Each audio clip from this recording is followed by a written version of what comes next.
Donald Trump emerged from Mar-a-Lago with Don King. He started taking a few questions from reporters in what turned into the closest thing to a press conference we've seen from the president-elect in months. Here that is in full. Hello, everybody. Everybody okay? Yeah, great, thank you. You all know Don King? Of course. Who doesn't know Don King? It's just great to be in America. And now with our leader, we're going to make New Day. Make America great again. Is the Israeli flag a message for the president?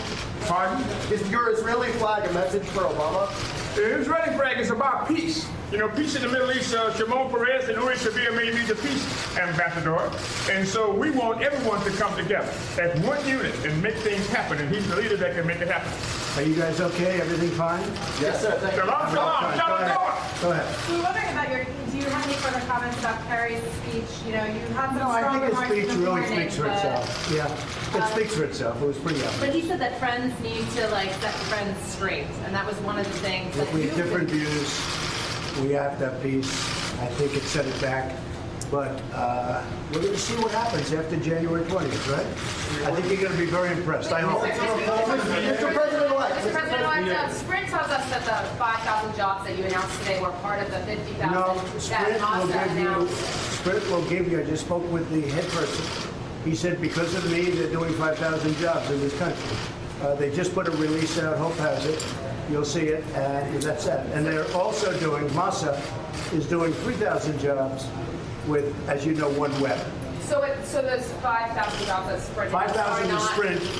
No, that has Are they nothing not to part do. of the 50,000? I'll give you their statement. Okay? Mr. President-elect, there's a lawsuit where journalists are trying to get the records that Congress saw for alleged Russian intervention in the election. Do you think any records on Russian intervention should be I made think what they public? should do is do the best they can, figure it all out. Figure it all out. Sir, do you think there should be a public option for veterans to get health care in the United States? Well, I had three of the greatest in the world today. Cleveland Clinic, Mayo Clinic, Johns Hopkins, the three top people from the best in the world. And they were amazing, and they have some really good ideas. And we have to get it fixed. I've been saying we're going to take care of our vets, and we're going to take care of our vets. So I had the three greatest people in the world. If you look at those institutions, I think you'd all agree. And they were all in a room together with myself and some others. And we're working on something to make it great for the veterans, because the veterans have been treated very, very unfairly. Should they be in private hospitals if we do? Well, I don't want to see veterans waiting in line for 2 weeks. And, you know, in many cases, they have a minor illness, and it takes so long to see a doctor, it turns out to be a major illness and beyond that. And I don't want to see that anymore. So we'll see what happens. If you look at my website, I pretty much called it. But they want to see fast service. The doctors were explaining to me today, I mean, things that can be taken care of quickly, when you wait too long, it's life-threatening, and that's what's been happening. People are dying. So we're gonna fix it properly, not like it's been done over the past, okay? How close are you to being able to... You said that you wanted to dissolve it. The New York AG's office says you cannot do that until they finish their investigation. How is that going to affect? Well, I have a foundation that has given millions and millions of dollars to people over the years. And it's been, you know, very well thought of, and we'll see what happens. I mean, we'll just see what happens. But it's given millions and millions of dollars, zero expense, zero. Nobody has that I know of, but zero expense. So that's working out very nicely. How close are you to showing off the plans for your business? And are we going to hear from you? Oh yeah, that's very routine. Honestly, it's a very routine thing. It's not a big deal. You people are making that a big deal, the business, because, look, number one, when I won, they all knew I had a big business all over the place. In fact, I reported it with the, as you know, with the federal elections. It's a much bigger business than anybody thought. It's a great business, but I'm going to have nothing to do with it. I'm going to I don't have to, because as you know, I wouldn't have to do that by law, but I want to do that because I want to focus on the country. But when I ran, people know I have a very big business. So, I mean, they elected me, I guess, partially for that reason. So I think that's going to work out very easily. It's actually a very simple situation. It's not a big deal. Then why would And we'll be having a press conference sometime in early January. Mr. President, could you elaborate a little bit more on your conversation with Obama today? Is the transition of power going as smoothly as you would have hoped? You indicated Yeah, he called me. We had a very, very good talk generally about things. He was in Hawaii, and it was a very, very nice call. And I actually thought we covered a lot of territory, a lot of good territory. Are you satisfied with the transition thus far? Well, our staffs are getting along very well, and I'm getting along very well with him, other than a couple of statements that I responded to. And we talked about it and smiled about it. And nobody's ever going to know because we're never going to be going against each other in that way. So, but it was a great conversation. Mr. President-elect, Senator Graham today said that they're putting together sanctions that would go after Putin personally. Would you back that? I don't know what he's doing. I haven't spoken to Senator Graham. I don't know. Haven't spoken to him. As you know, he ran against me. And I haven't spoken to him. You have to admit, he shocked the world. Nothing else to say. He shocked the world. Senator Graham ran against me. I haven't spoken to him since. What do you think generally about sanctions against Russia? I think we ought to get on with our lives. I think that computers have complicated lives very greatly. The whole, age of computer has made it where nobody knows exactly what's going on. We have speed, we have a lot of other things, but I'm not sure you have the kind of security that you need. But I have not spoken with the senators, and I certainly will be over a period of time. Sir, do you believe there should be a limit to where Israel can build settlements? I think you know what I believe. I'm very, very strong on Israel. I think Israel's been treated very, very unfairly by a lot of different people. You look at resolutions in the United Nations, you take a look at what's happened. They're up for 20 reprimands, and other nations that are horrible places that treat people horribly haven't even been reprimanded. So there's something going on, and I think it's very unfair to Israel. Thank you very much. Thank you. Thank you. Thank you, sir. Thank you, Mr. King. All right, that was President-elect Donald Trump with Don King holding a U.S., Israeli, and I think a few other flags in his sort of signature denim coat.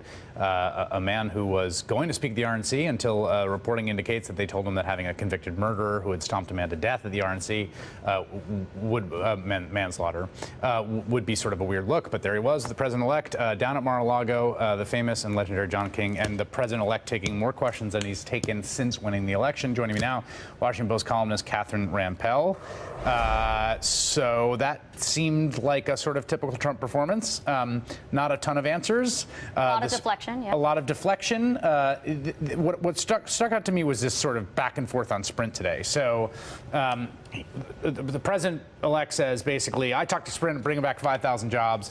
Sprint says, well, that was part of a thing that we'd already agreed to and arranged.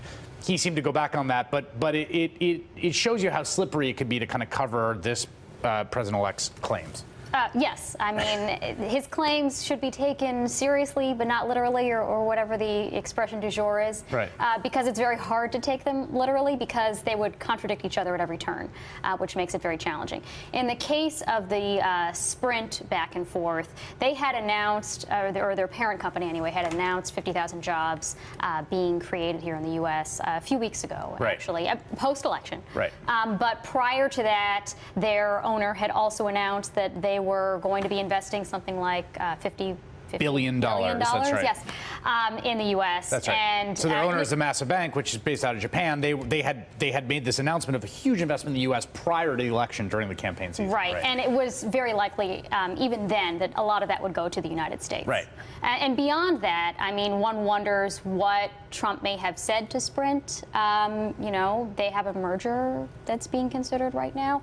So we don't know what the trade-offs were. We don't know if this would have happened either way. I mean, I think in Sprint's perspective, the best thing that they can hope for is that Trump believes that they are doing this solely because of something persuasive that he said. Yeah, and I think, you know, you got, look, it's interesting. They have not, they have not had him do a press conference, a real press conference, and that wasn't really a press conference, call that availability. But that was, he took a number of questions, he answered them.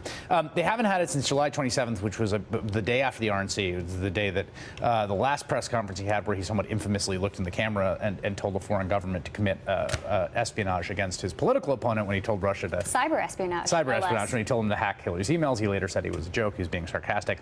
But they have kept him away from it, and it's been a while since we've seen the sort of classic Trumpian deflection.